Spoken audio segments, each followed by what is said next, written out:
Welcome to Natural Born Talents. Today's subject is how to be more loving and compassionate during the collapse of the Matrix. Now, generally speaking, my main purpose in this life was to explore martial arts, the paranormal, auras, and the like. But since the Matrix went so far to the dark side, my ancestors decided to wake me up and show me what's going on from the other side. As many of you who are listening to this video, I suspect that your purpose in life has been altered from its original purpose into something that is to feed into the Matrix, the dark side of the Matrix, or ego. And I'm sure anyone experiencing this is as frustrated as I am. Life sure seems to be taking its time in moving forward. But having said that, I'm going to take a look at some of the techniques you can practice while you're in the dark side of the Matrix. And hopefully the dark side will end soon and we'll see more of the brighter side of the Matrix, or even the transition. Now, before we get into the techniques that I like to practice, I would like to explain some of the dark side of the Matrix and how it's manipulating people on the left and on the right in politics, within religion, within education, and within business. And the reason for this is to simply show you that those organizations I just mentioned have very little to do with love. They have to do with an agenda, a narrative, something that ego benefits from, but you don't.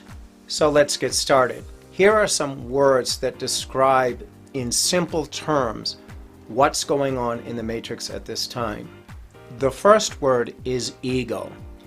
And ego really is about the need to put yourself above someone else in order to look good, to have more money, to be more privileged, in order to make that individual who uses ego feel good about themselves while condemning others. Now, everyone has a little bit of ego, and a little bit is okay. It's how the world functions at this time. In the transition, ego will be gone. But in any case, ego really is the opposite of love. It is a fake. It is a lie. It is a cheat in the Matrix in order for someone to try to give the image that they are good, when in actuality they are very destructive, not only to themselves but to others. These people tend to be very toxic, and in politics they can be on the left or on the right. They can be in any religion, any business, and any other organization throughout the Matrix. Now, presently most of the egotists are moralists, but they're also decadent egotists as well. So the next two words are moralism and decadence. You could use other words to replace these, but these are easy to understand. Moralism really is the practice of what most of the egotists who are politicians do. They wear a suit. They are suits. They are empty souls. They're all trying to get money. They're all trying to get an image that they're doing good. But watch them. Look how they behave. Would you consider such behavior as loving? Some religious moralists will say things like, I know the Word of God, and because I know the Word of God, I can live my life better than you because you're decadent, or you're not a moralist. This is typical of the moralists. This is how they play off of the decadent people. The so-called Christ angels, and these are the angels that play neither side. They play for love and for good, and there'll be more on them in the next video. But the Christ angels pointed out to me many years ago, they have a low tolerance for these people because they're using God's name or Christ's name for their agenda that has nothing to do with Christ or God.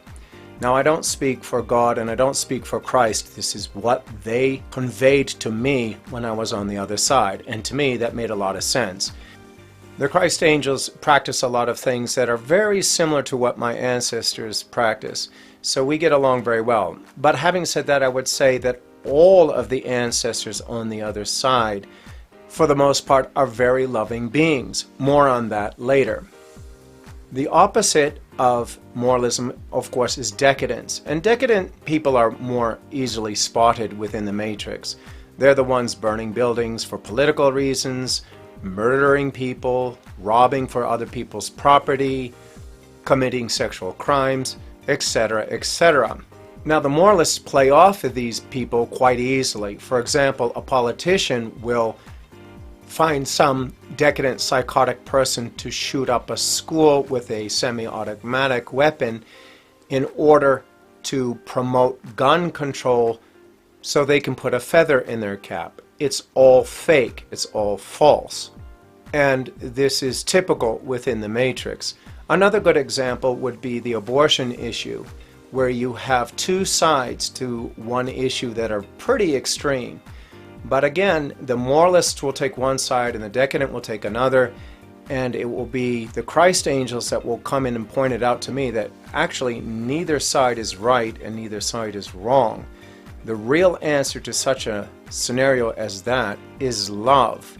And when you look through the eyes of love, you begin to see that it really depends on the individual. More on this issue at another video. But having said that, the main point of this was that ego will take one side or the other and pit each side against each other to destroy one another. This has been done throughout history. The First World War, the Second World War, many other religious wars have been used with these kinds of issues in order to pit one group of people against another. And when you look at any of these issues, you have to ask yourself, what does it have to do with love? And if you can't find the answer, then it's probably about somebody's ego, somebody's pocketbook, somebody else's benefit that has nothing to do with you or love. Here's a few more words to look at. Psychotic or sociopath, sycophant, cult. As you can see, I have the Webster's Dictionary versions of these words, but in this video, I'm going to give a slightly different connotation to each word so I can explain the point. Psychopath or sociopath really is about a person willing to commit harm to another person, to interfere with their life, to take something from them, to disrupt them, to cause them pain, to knowingly do so with no or little regard for the victim. Next word is cult, and when I mean cult, I don't mean it in the religious sense. I mean any organization that has an agenda or narrative. This could include religion, it often is, but it also includes business organizations, political affiliations, education systems, and so on. The next word is sycophant. And sycophant really refers to the people willing to suck up to ego or the cult for their own minor benefit. Virtue signaling is a common sycophant practice, which they're trying to say, I'm good too, give me praise, when in reality they're just sucking up to someone who is psychotic. All of these destructive behaviors, narcissism, virtue signaling, hypocrisy, all of these things are for people to grow past within the matrix. They are all the opposite of love. I'm sure most of you have noticed within the media these days is that there are many politicians, celebrities, and the like acting like utter children. And that's the key to spot them. When they act like little children, I want something, you should do this, blah, blah, blah, you know that they're part of the cult. Now, I've said this many times before, but I'll say it again here. This channel is not about politics. It is not left or right. Those are two forces that are played within the matrix to get people to think. They're also the two forces often used against one another to destroy one another, which is unfortunate. But having said that, the ego right now is working on the left. But in the 1930s in Europe, it was on the right. So again, the point being, ego plays both sides. Be wary of both. The way to figure that out is just simply ask this question. Does it have anything to do with love? And if you come up with no, then it's about ego. A lot of people had pointed out that the concept that the left had been pushing since the 1960s is a very noble concept, which many of the ancestors on the other side would agree to. But to do it through ego, and this is the key, to do it through ego will only do the reverse. Ego is very good at taking something very humane, turning on its head, and using it as a weapon against the people. And this is what we're experiencing in the United States at this time. Burning down buildings, destroying people's properties, shooting someone in the name of racial justice will be just the opposite, injustice. Again, I could go on. Any destructive behavior, any behavior that disturbs another person's life or replaces them with somebody who's incompetent just based on their racial identity or their sexual identity is psychotic. But again, ego is very good at taking an agenda which looks good on the surface, turn it on its head, and make it destructive. Okay, so that's the basic problem we're experiencing in the Matrix at this time. And many of you probably feel that your life has been altered by this cult one way or another. And it has. And while we have to sort of stick through it, suffer through it, here are some techniques that you might want to practice in order to improve your love skills. And in fact, if you practice these things, it will not only make you stronger, but they will make you wiser, because you will start to expose the people who have been using you, the people who are not your friend, the people within your family who are only using you for their ego. So be forewarned, this game does have a few headaches, but if you're like me, you would rather see the truth than hide in the denial of the Matrix, I'm sure. Okay, so let's take a look at some of the techniques. Now, some of these techniques come from my ancestors, they come from the Buddhist, they come from the previous mentioned Christ angels, and many other loving beings throughout the universe. And again, I'd like to point out, you might want to get in contact with whatever ancestors you come from. They may have something they'd like to teach you. But here are a few that I practice. Now, the first one I use is with children, and it's about play. You can use this with adults, it just changes a little bit. But when I'm with children, the first thing I'll do is start to get them to laugh, to play, to learn through play. And when doing this, it requires a lot of patience and a lot of training.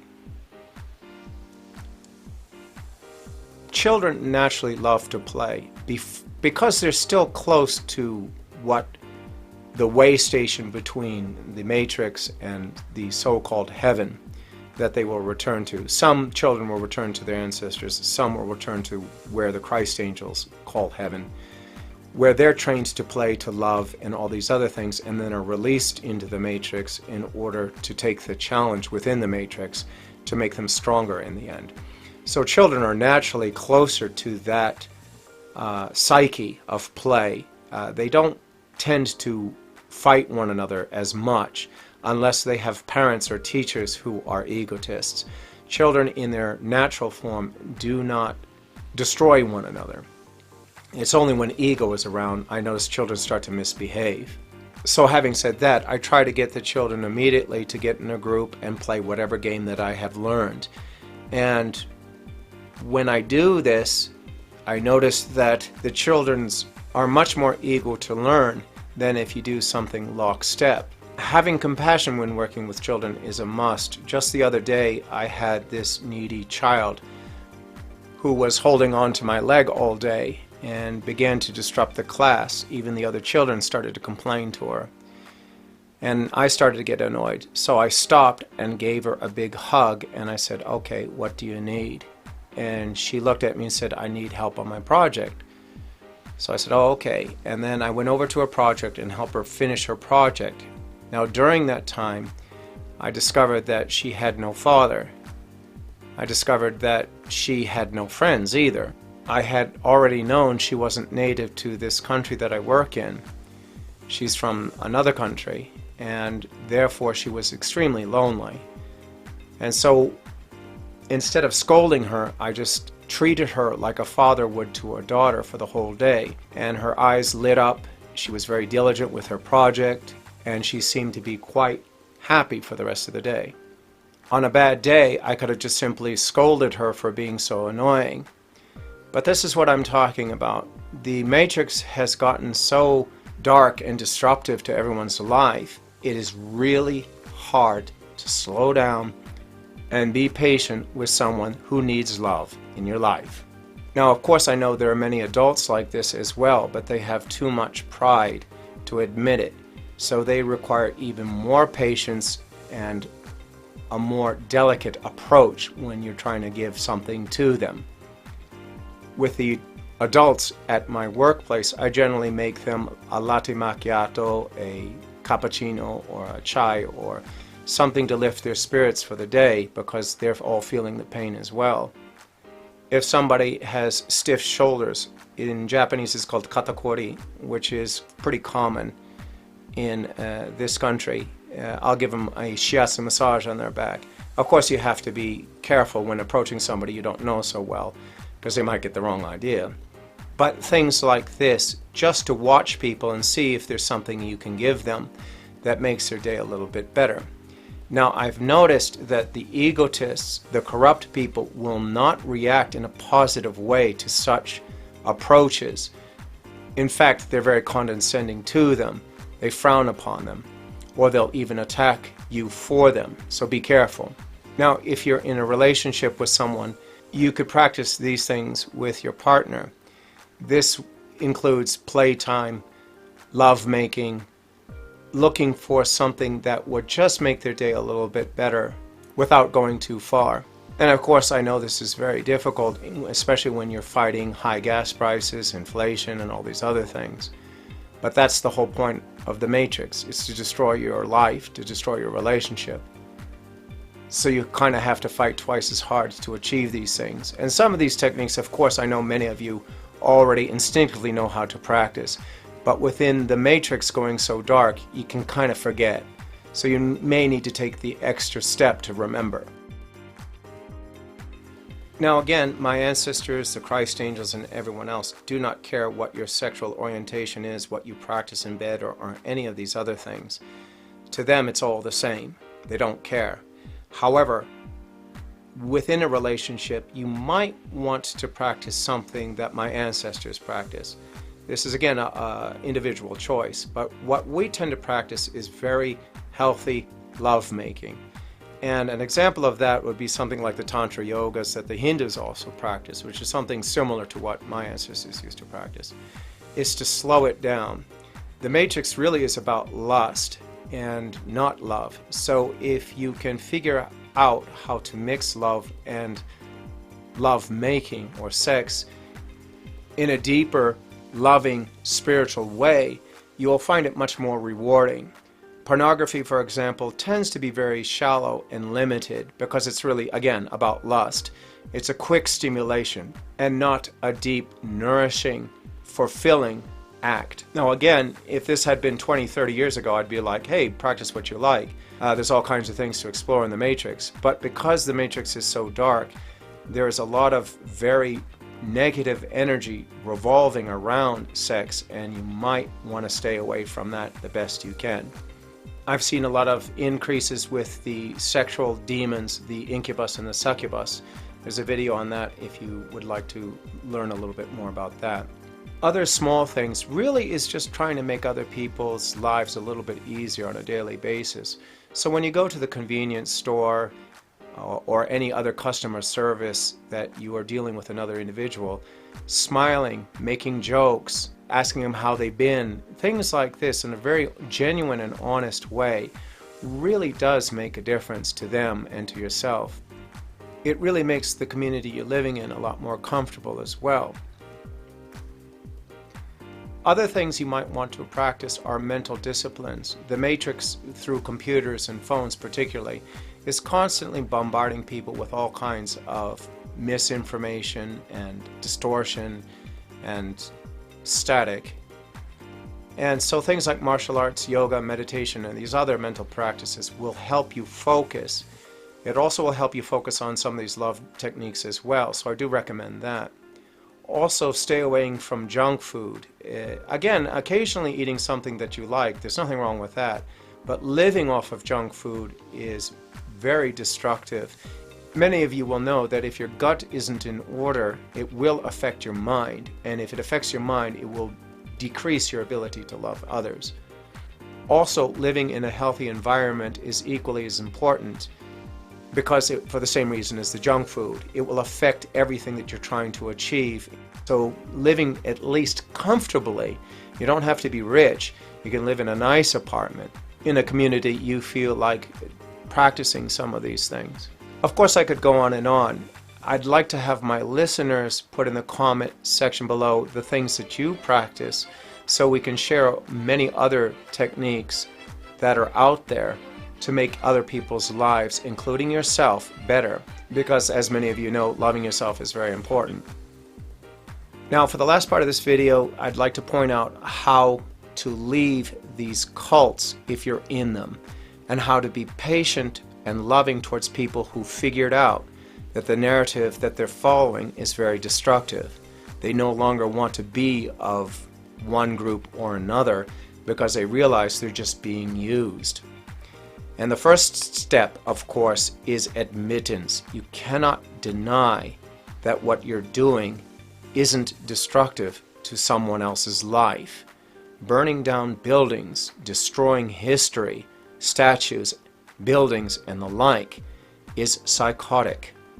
Kneeling to a cause is just signaling that you're a sycophant and are following a psychotic egotist or a cult. Pushing sexuality through politics is pushing sexuality through ego. I will say this over and over again. It would boggle the mind of many of my listeners of what my ancestors practiced when it comes to sex. It's very unusual by even the Matrix standards. But having said that, we do not push our ways through ego or politics because we know we would be immediately played and it would destroy the very purpose that we were trying to achieve. In fact, we have a very specific way of lovemaking that is similar to the Hindu Tantra Yoga, which I will explain in a separate video later. It's very beautiful, it's very nourishing, and it's very nurturing to people who practice it, and I think it's something you might want to know something about. The second step to get out of these cults, and again, I encourage people on the right and or the left, is not to fight one another, but to learn from one another. Because you're not the enemy. The right is not the enemy. The left is not the enemy. The enemy is ego. As lofty as that sounds, it's still the truth. So once you figured that you want to leave the cult, the second step is to go back to the people that you've hurt and try to make amends. This sounds like a headache, but it's not. It actually can be a lot of fun if you make it so. Going back and saying, hey, you know, that was really stupid of me, I don't know why I followed that cult, I guess I needed to learn something in it, and so on and so forth, is a great way to move away from pride. It's a great way to look at yourself and say, you know, I'm really a loving person, and I really did believe in that issue, or this issue, or the other issues, but the way it's being played right now is just too destructive, and I'm sorry, please forgive me. And again, when you do this, you start to realize who your friends are and who your friends aren't very quickly. If you already passed this step and you're trying to help someone through that, be patient with them. It's a lot of work, but in the end, like all of these games, they're very rewarding. You will definitely make yourself a stronger person as you will others, and that's the name of the game. That's what all the angels and the ancestors do. They're trying to make you stronger without watching you get corrupted by the Matrix. And this is some of the things that they do. The next step is try to practice this beyond the people around you and start practicing in the community. When you start to do this, you will start to see more things brighten up in your community, and other people get motivated to help clean up your community or change it for the better in one way or another. Now, again, not everybody has to do this. You don't have to work for the community if you're like one of these introverts or one of these auras like a lavender who prefers to stay away from people. It doesn't matter. Just work with the people around you if that's the case. It was never my mission to do this in my life. It's just that the Christ angels asked me to do this because they saw some of the people that I was working with going to fall, and they wanted to see them get out.